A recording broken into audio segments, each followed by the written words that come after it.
Hello everyone. तो आज मैं फिर से आपके साथ एक मिनी केक की डेकोरेशन शेयर कर रही हूँ। और पिछले वाले मिनी केक में जो भी गड़बड़ हुई थी ना, इस बार मैंने वो इसमें नहीं किया है।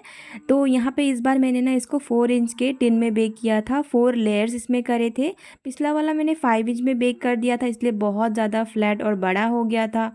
और अभी आ जाते हैं नोज़ल पर। तो बड़ा वाला फ्लावर लाइट ब्लू कलर का मैंने बनाया था 1M नोज़ल से। फिर एक मिनी स्टार नोज़ल से मैंने डार्क ब्लू कलर के फ्लावर बनाए। एंड वाइट कलर का जो मैंने बनाया है वो मैंने रोज़ पेटल नोज़ल से बनाया है। सबका फ़ोटो मैं यहाँ पे लगा दूँगी क्योंकि इसमें ना कोई नंबर नहीं था।